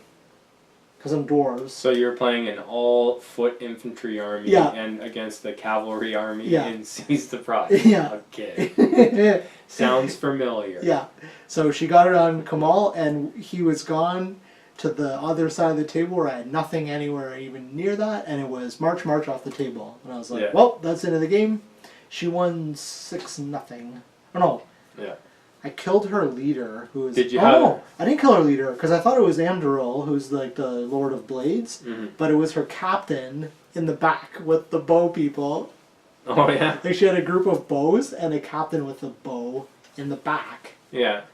To, like, shoot, and that was her leader, and I was like, oh, I don't even get a leader kill. So I was like, okay, I'm going to break you to, like, lessen this loss, right? No. That's one of the rules I really like in the new... In the you new have version. Your big hero has to be your leader. Yeah. Because I'm like, that is always my leader. Because it's always been Thror. Like he's good at defense. None of that. Like the smallest of the small goblin captains is going to be my leader. Fatty Ronan. Fatty Balder's my leader. Yeah. No, he can't be. He's independent. But yeah. So my game was over very quick. Like I think it was. Oh, was it? Like I think it was like a 45-minute game. Oh. Did you have a game though? Like where like she got the thing and ran it off, but like did you fight and mix I had it guys up I was like, oh man, if I get to move first I might be able to throw an axe at you. And it's like, nope. It just my game was like that too. So it was really quick. Yeah, my game wasn't as quick, I don't think. Yeah. But I had an amazing time with that game. It was a good early morning. That's game. the thing, like, you know. And I know I've played Laura before. We're fun rooms. Yeah, she's so much fun to play. Yeah. Like Just so much again, fun to play. another negative to playing my dwarves was I What? should have known. Reconnoiter is a mission. Yeah. And seize the prize was a mission. Yeah. So my opponent was Evan Iverson. Okay. So we all know Evan, young guy. The prodigy, as they call him on the Green yeah, Dragon. yeah. So he did quite well, I think, again at Articon this year He's in the and last year. top 20, I think they were saying. Yeah, last year 4th at Articon. Yeah, he's a good player. I was on his team. Were you? Yeah. Oh yeah, because it was North America last year. We were on the same team. It was the same type of matchup. Okay. He had I think all cavalry. Yeah. And I had. Rohan, right?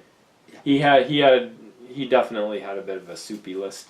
He had Gandalf mounted, and he had Saruman, the white. Saruman mounted. with Rohan. That's not allowed. I know. And then he had, I forget who his Rohan heroes, but he probably had 2 war bands of Rohan. Yeah, well, you would imagine one of them had to be an Erkenbrand.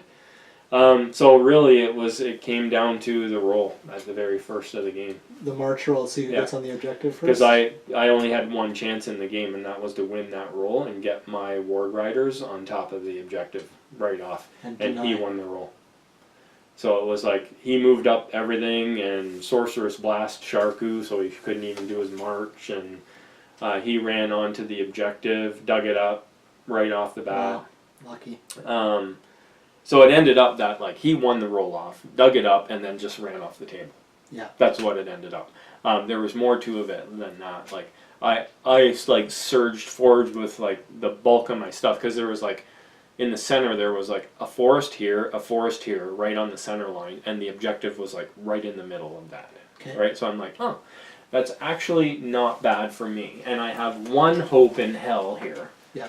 Of success, and that is, I'll set up a heroic combat with 2 of my heroes, which I believe was Lurtz and Maher, and if by the stroke of some incredible luck he fails to get off both of his Sorcerer's Blasts. I like this. Yeah. I like where this is going. It's if he doesn't do these 5 things, then I might have a chance. So it's snowball's chance, but still, it's we'll go for it.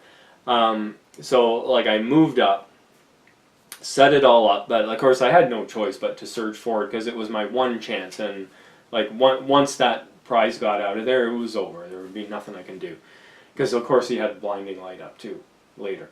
So I set up the heroic combat, and if I had got my way, I would have got back the objective. But of course he was Sorcerer's Blast, and both of them were devastating. Boom! Yeah. Knocking down, it's shooting a cannon off in a crowded subway station, this sort of thing. And, in the middle it ended up that I killed a bunch of his guys, but it was kind of meaningless. And he ran his stuff around my left, brought all of his stuff up, march, blinding light, and I moved stuff over trying to get at him. I did get some guys in contact, killed some more guys or whatever, but he just ran off the table. So in all, it was kind of for me anyways, a non-game. Yeah. I didn't really get to play in it. Yeah, I don't like that mission. Yeah, I don't know. It's one of those ones where a specific army build just takes you out of the game. Yeah.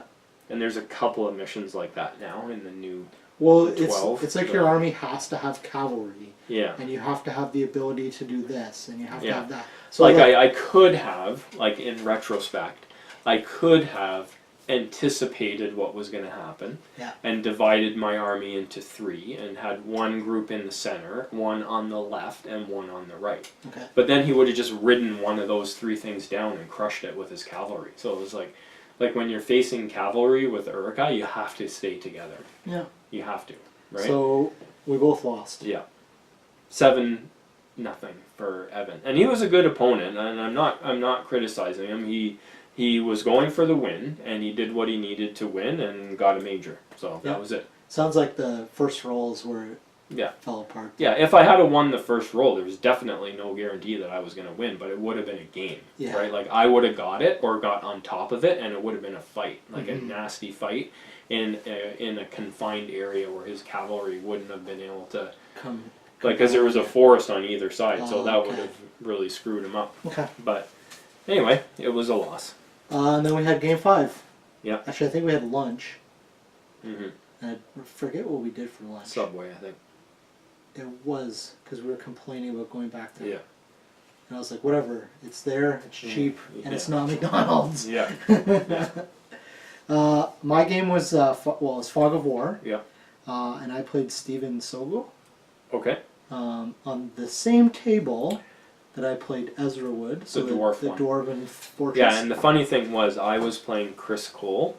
And Chris Cole and Steve were buddies. Yeah. That they were traveling together. They're both, I think, from Denver. Yeah. Yeah. And Steve was also playing dwarves. Oh, was he? So both my games versus dwarves were on the Dwarven table.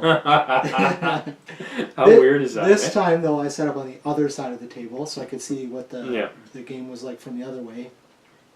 But this is the one where you gotta like pick a terrain piece, pick an opponent's hero, pick your hero. All that stuff, right?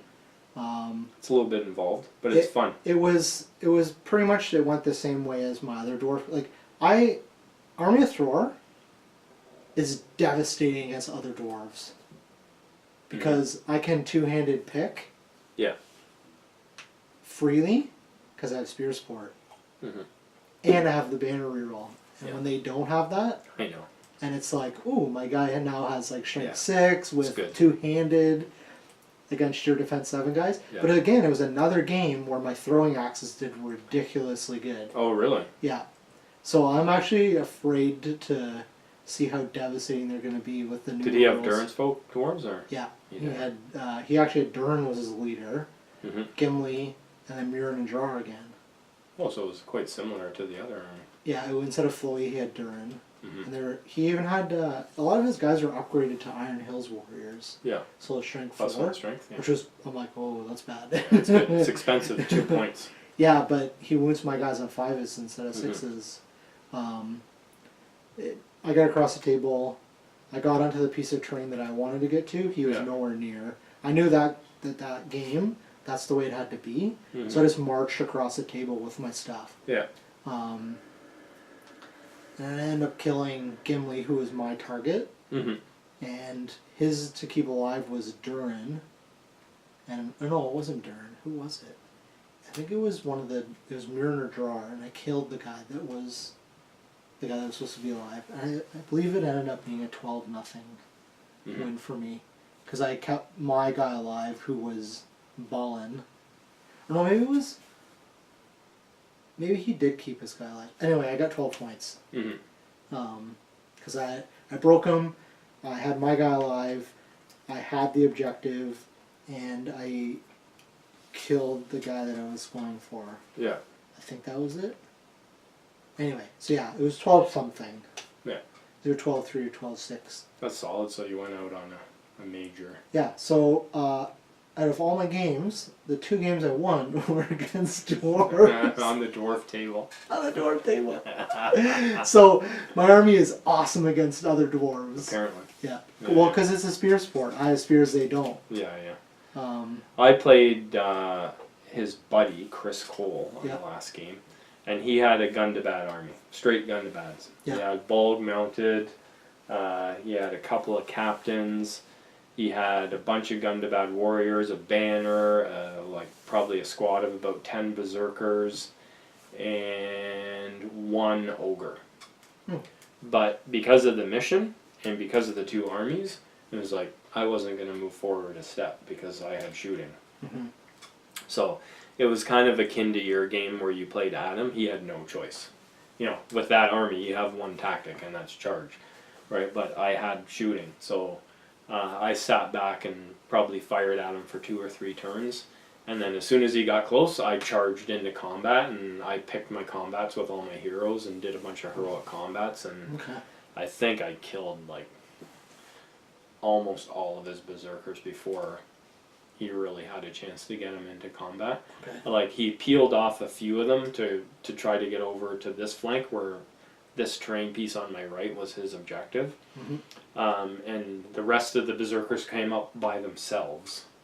Oh, this is that game. Yeah. Okay. And so I just ran forward into them with, like, you know, Lurtz and Vrasku and, like, Berserker and Feral and Warrior with Shield, just, like, pikes and just heroic combat, blah, blah, blah. 700 points versus and 50. so I just, like, chewed through them really fast. Yeah. And on kind of the same moment, did the same thing. Like, he had run forward with his Ogre, and I just jumped on it with Mahur and, like, 2 Berserkers and other stuff.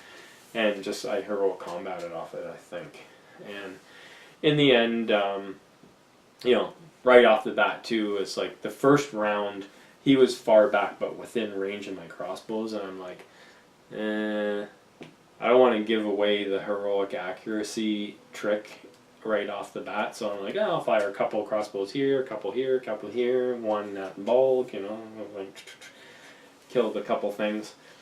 And then when he eventually moved up a bit further, then it was like, okay, heroic accuracy, firing at bulk, and just like bump, bump, bump until the warg was dead. And I was like, okay, now move on to other stuff. Yeah. Right, and I think I actually wounded Bulg, and he spent a fate point and maybe a might point or something. Wow. So he was weakened right off the bat. But it was still going to be close, because he was bringing a lot to bear against what he was obviously going for. Yep. And I didn't have enough guys. So what I ended up doing was, my line was thin. You know, like I probably had about 4 Uruk-hai warriors with shields holding off like 10 Gundabats, right? But I was just like, shield, win the fight. Shield, win the fight. Shield, win the fight. Because I had fight 4 against his fight 3. Oh, so it was just like, boom, boom, Yeah. pushing them back. And a little bit further over, like, we were both trading losses. So he never was able to advance there. Okay. And what I ended up doing was I got Sharku, who was the guy I was trying to protect, in around the back. And the game was going to end on this turn. And I wasn't going to get to my objective. But what I ended up doing was I charged him in to a fight, heroic combated, and then ran him onto the objective. Oh, cool. Right? So I got that objective, and I think I broke him. And you got 12, right? I got 12, he got 3, and for the life of me, I can't remember what the 3 was. He may have broken me too, I forget now. But anyway, it was a really fun game. Chris was a really good guy. So we both did average. Yeah. I did, what did I do? I did 2 wins, 2 losses, and a tie. And it was funny because I never even looked at the standings when they put them up at the end, because it's like, yeah, I'm captain average right in the middle somewhere. Yeah. But I looked at them like, you know, a few days ago, and I'm like, what? And it was like, I'm like way down further than I should have. And then I looked at it and it's like, oh, they recorded one of my games wrong. Oh, no way. Yeah, and I think it was that game. Oh, okay. The last game. So, yeah, I think they had reversed their result, so it's like, no big deal, it's water under the bridge, but I did let Devin know anyways, Okay. so. Oh, my phone's going to go out here. No power. Yeah, I'm down to 20%. So Okay. that was the end of the day, Yeah. and can you remember who won? The guy that Drew played. Okay, it was the guy, and I've forgotten his name. It was his... Rainier or Rainier? Yeah. It was, I think they had said he'd only been playing for a year. Yeah. And he's playing, something like that. He's playing Harad with the Shadow Lord. Yeah, and there were actually 2 Harad tables on the top tables near the end. They both had pretty much, they had Shadow Lord on Felbeast and Knight of Umbra on Felbeast. Mm-hmm. And then like a smattering of Harad stuff. Yeah. And Jacob Hall was playing the top table versus the other Harad guy, and they tied their game. Okay. So that's what Slingshot Rainier passed. So I was like, Drew, you got this. All you got to do is hope that the first table ties and you Drew, win. our friend Drew, Andrew Brock, he he tied his first game and then Major won his next 3 games and was playing on second table. top or second table. Yeah. And he played against the guy that won. It was because of the first table tied, whoever won Drew's game, as long as it was a major, would have won the... Yeah. I didn't see the game, neither did you, because we were obviously playing. But after the game, you found out that he lost a lot of guys to shooting. Drew was saying that what was the guy's name? Rainier? Something like that. He had some incredible luck in the first couple of turns with shooting, in that he, like, Drew's an accountant, so he's like always knows the numbers and how much he should lose or kill or whatever. He's like, yeah, like the first turn of shooting, he had like X number of shots at this to hit and this to wound, and I should have lost 3 guys. I lost 12 guys. Yeah, it was in the first 3 rounds. It wasn't the first round. First 3 rounds, yeah. But, so, like, he lost an entire warband before the game started. Yeah. Really. So, yeah, it's hard to come back from that kind of hammering. So we did the award thing. We had our picture taken with everybody. Yeah. We said our goodbyes because we're like, we're not going out for dinner because we want to. Yeah, because we wanted to hit the road, and we'd already booked our hotel, the same one we had stayed in. Yeah, and it was good because we got there just as it turned dark. Yeah. So it was good. I enjoyed it. It was fun, yeah. It was a lot of fun. It was like really good to see all the guys that you don't see very often. For sure. It was amazing that we got to hang out with Damien again. Yeah, and like meeting Adam Troke, like I'm not sure if I'll ever have a chance to meet him again, and like what a great guy he was too. I met him when I was at Articon, as we had dinner with him and the guys a couple of nights.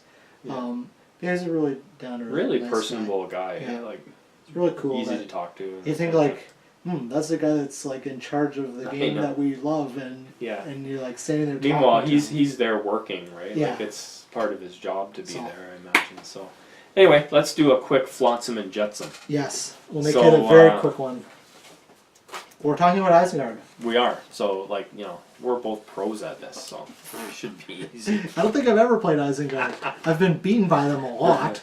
Okay, so when the book came out, and like obviously like everybody noticed right away, oh my god, Berserkers and Ferals both went down a point in defense. Yeah. Major hit. And also, no more crossbow pike. Well, you can do it, but you're at -1 fight. So that was like one of the only tricks that army had up its sleeve, let's say. But it got so much bad press that, like, crossbow and pike is so unrealistic, and it's like, yeah, but I mean, so is a longbow and a spear, but like nothing happened to that. Like it's just as ridiculous. But try shooting a longbow while holding a spear. Like you can make an argument that you shouldn't have a -1 or any penalty for crossbow pike, but like if you're using a light crossbow, then there shouldn't really be that much. It's no different. Or a use but in the movies, it's definitely a heavy crossbow that they're carrying, and so I kind of agree with the decision. It is, man. When they shoot a guy and he flings back about 10 feet. So I have no issue with that penalty. I'm not sure that I'll never take that combo again. Yeah. But it certainly makes it far less attractive. But anyways, like those are sort of the 3 things that everybody focused on when you look at that army right out of the gate. And I think everybody's reaction was, like Green Dragon, when they did their tiers episode, we talk about Green Dragon a lot because we listen to all their stuff. Yeah. And I listened to it several times because I commute so far. They rated them as a tier 2 army. So they're not top tier out of 5, they're tier 2.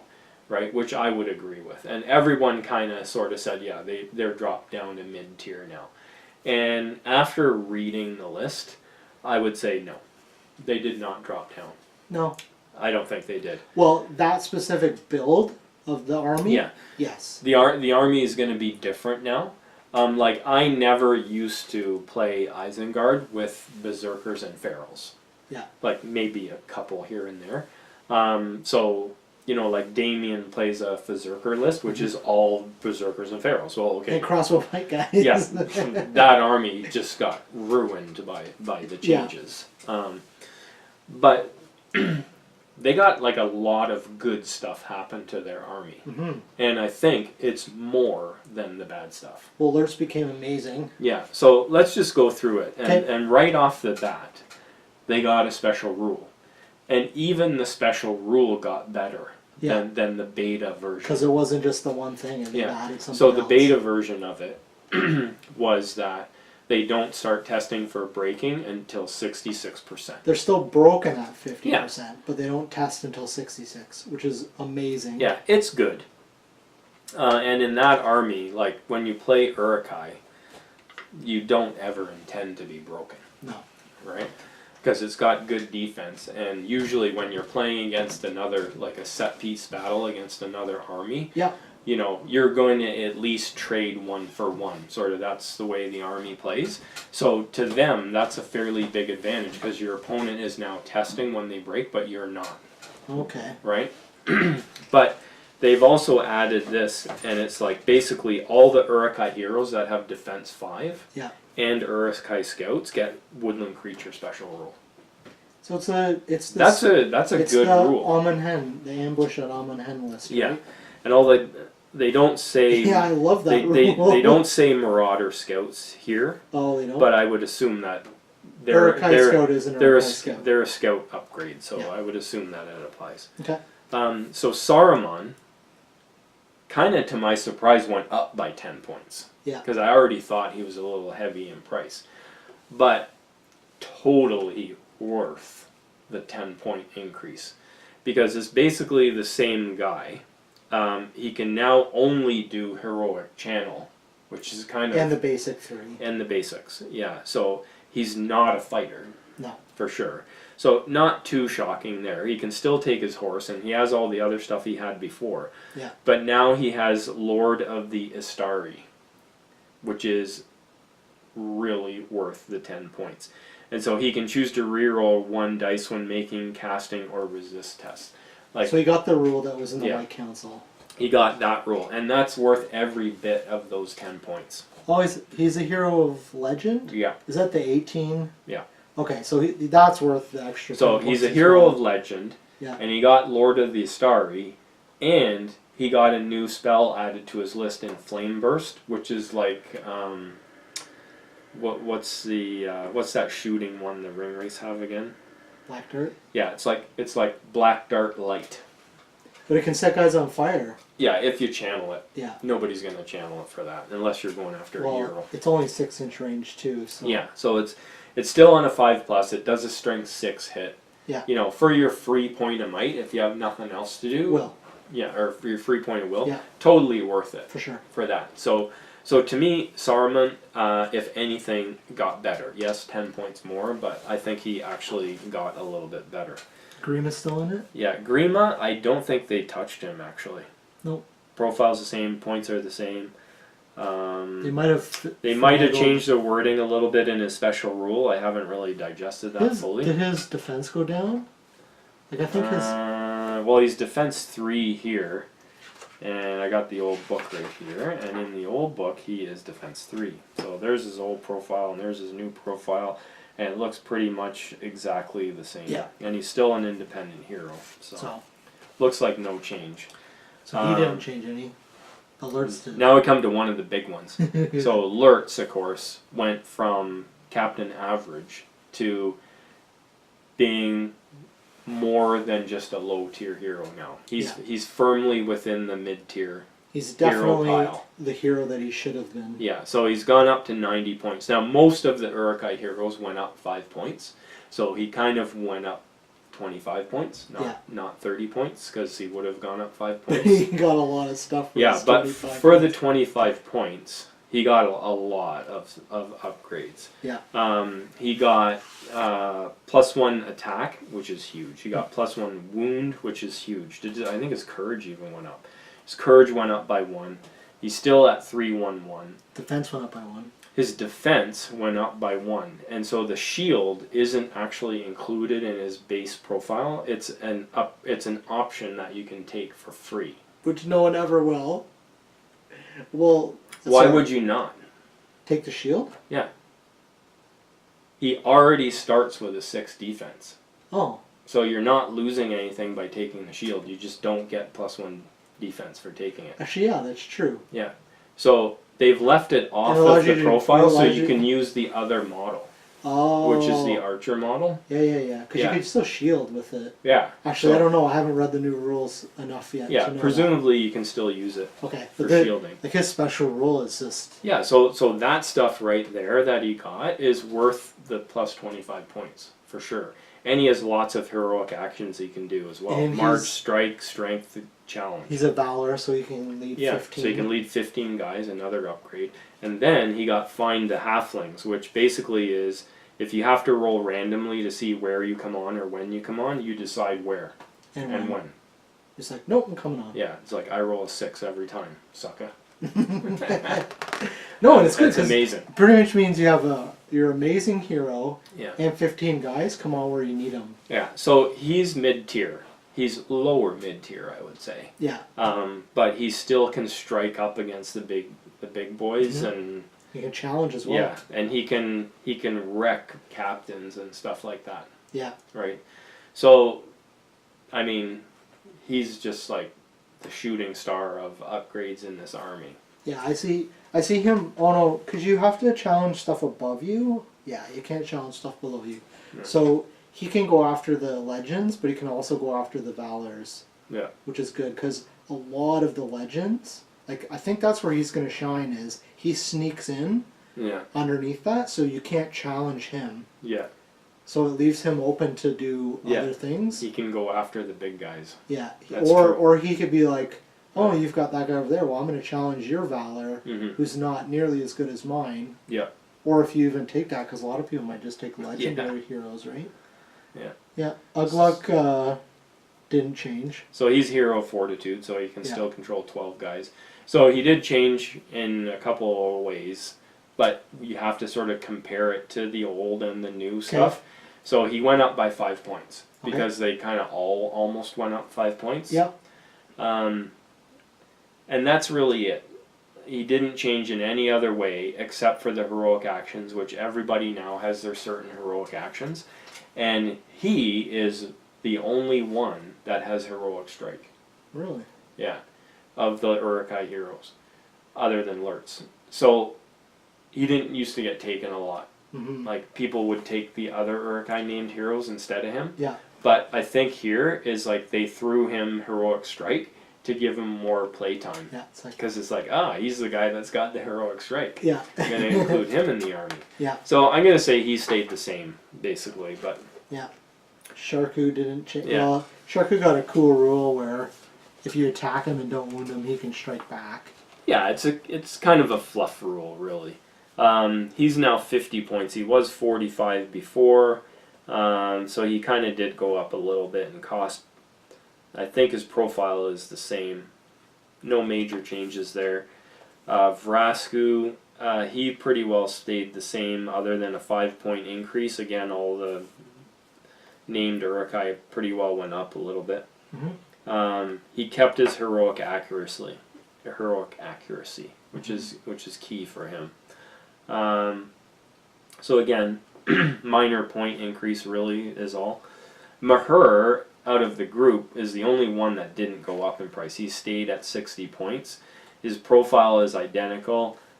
His Marauder option thing changed in that, like all guys that can do this now in the game, it's kind of restricted to their warband. Yeah, which I was a little bit upset about, but... Yeah, well, because you have an entire Uruk-hai scout army. I have like 36 Uruk-hai scouts. And giving them all that upgrade. So now you can only give it to 12 guys because he's a hero of fortitude. Oh, well. So, it is what it is. It's like the same thing happened with a few other heroes in other armies that offer similar things. Yeah. This is the other one, which I didn't notice at first, but is friggin' huge for this army. Such a good upgrade. Under the radar, right? Thryden Wolfsbane. Okay. Same point cost at 85 points. His fight went up from 4 to 5. Wow. Huge.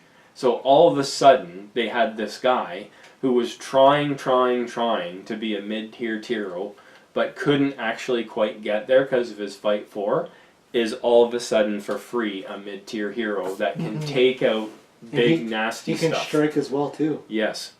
So, and it came for free. So it's basically this army that had no mid-tier combat heroes now has 2 of them in it. Yeah. And like, I would use him all the time now in my army because he's also riding a horse. Yeah. It is like, a 12-inch standfast. Yeah. Yeah, like him, I think that actually is a new, no it isn't.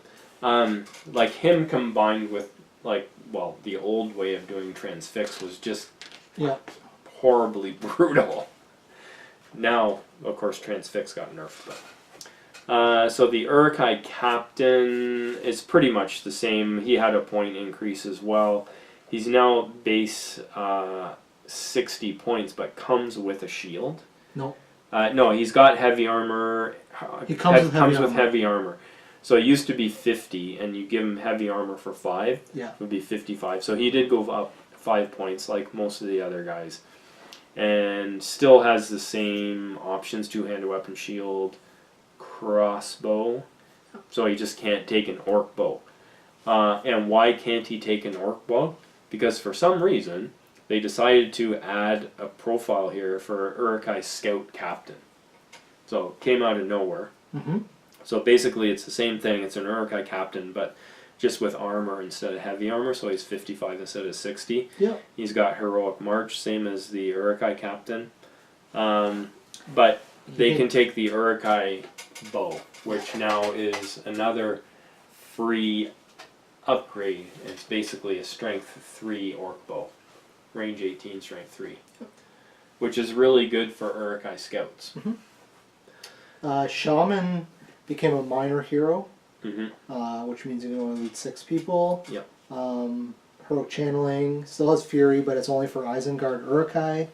Transfix is still the same. Points are the same. Yeah. They added the Uruk-hai Drummer that was like a FAQ. So the Shaman stayed the same in every respect except for his main spell got worse. Yeah. Like, quite a bit worse. Because Fury is not anywhere near as good as it was before. So. Yeah. Yeah, it's basically an anti-fear thing now, really. Yeah. The Uruk-hai Drummer actually made it into the army list now, and he actually went down as well. He's like a basic guy, but he has a fate point. Yeah, he's an independent hero. Well, actually, I didn't notice that. And it's Isengard Uruk-hai. For the War Drum. Oh yeah, Isengard Uruk-hai, not just... Oh, they're both Isengard Uruk-hai. Yeah. Tricky. Okay, the Dunlanding Chieftain.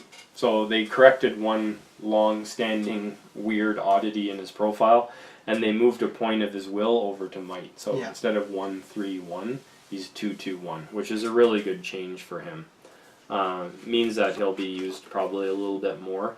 And he was 5 points, still is 55 points. Don't see... Oh, he actually includes a 2-handed axe now in his profile, whereas before he did not, and he had to pay for that. So is he cheaper now? He is. Yep.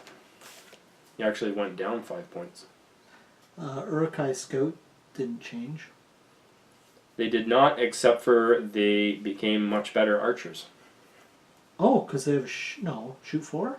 No, because they have an Uruk-hai bow now. Oh yeah, so it's a strength 3. Oh, yeah. They are now equipped with a strength 3 bow, which maybe will like pull back a little bit from the no pike crossbow thing. It's like, okay, well I'll take strength 3 bows then. How do you like that?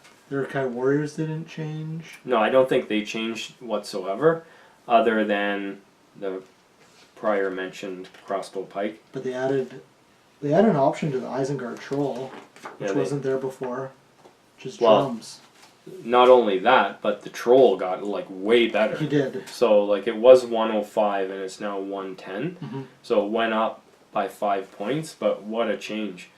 It went from fight 6 to fight 7, so that is huge.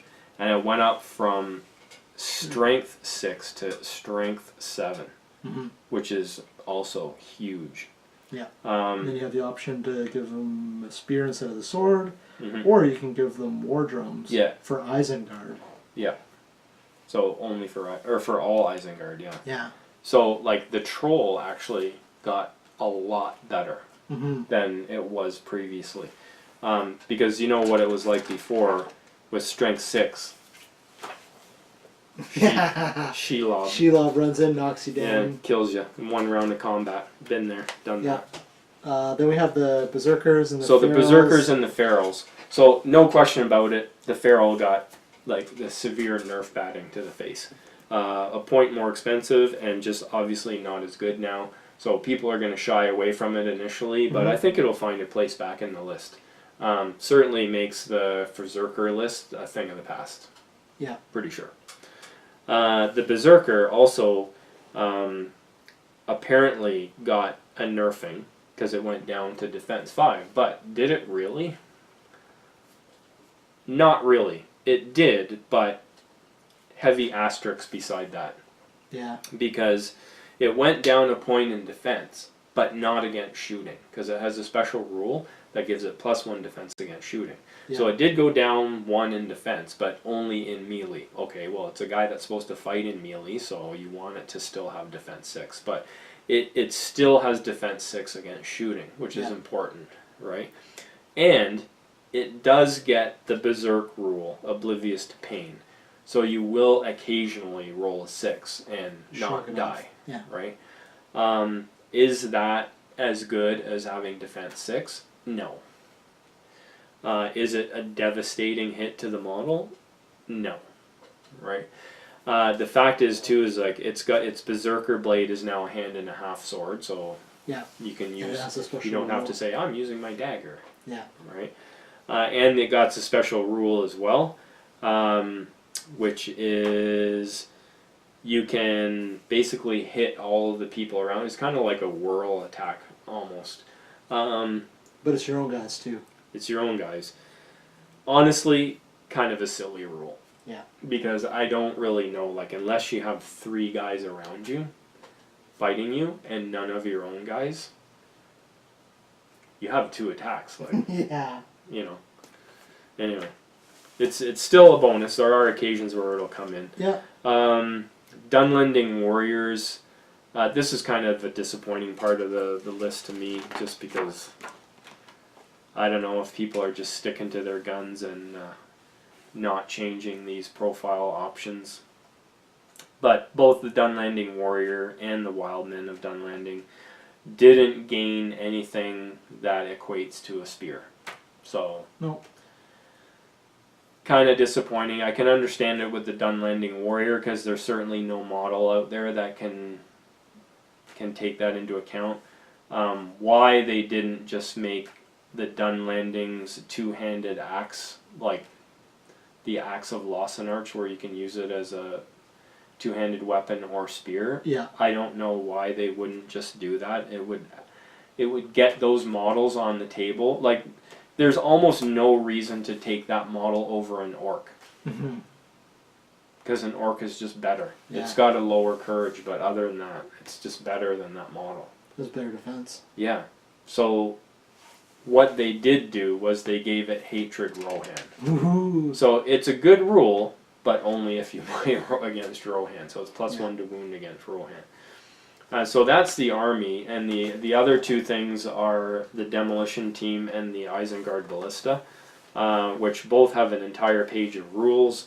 Haven't read through it. I know the rule here for the dud on the bomb changed, where it doesn't mean the bomb disappears if it's a dud, it just doesn't go off that turn. So that's better. Still in the list are Isengard Orcs and Ward Riders. They just don't put the profile here because it's already been elsewhere in the book. So did the army get better or worse? I don't think it got worse. I think you have to play it differently now, a little bit. We don't know. But the whole game's been shaken up. Yeah, the whole game's been shaken up. But I think the Isengard army is stayed true to what its strengths were in the past, and that is it's a heavy infantry army. It's got good shooting still. It's got some magic. It's still a really good beginner army. Still tons of plastic available for it. I think the whole range is pretty much plastic. Yeah. So I'm giving that the stamp of approval from me. I'll give it I gotta try it and then we'll find out. But yeah, I like it because it'll be different to play. Well, that's our review. That is. I'm trying to turn my phone off so that it doesn't. And I think that's it for this episode. I think is. we run out of stuff to talk about. We had a trip home, and there's a major thunderstorm that I had to drive through, which sucked. Yeah. It waited until we got into Canada, though, which was nice. But yeah, we got home safe and sound, and We did.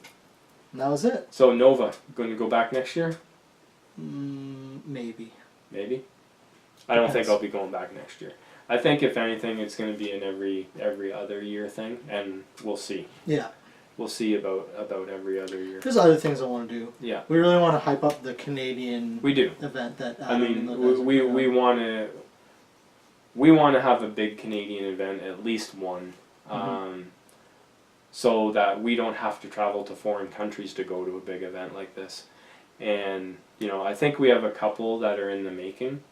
That like TGX. Yeah. Is definitely In the front running. Yeah, in the front running, and I think OHA's Hot Lead.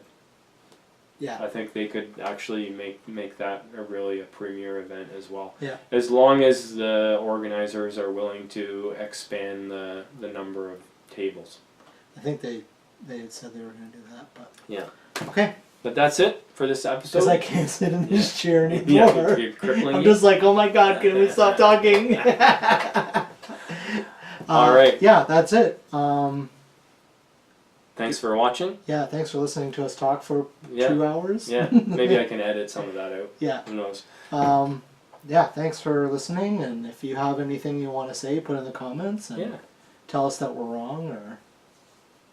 How could we be wrong? I know. So, anyway, guys, thanks, and get your toy soldiers out and come play some games with us at the OSBGL. And see you next time. Thanks.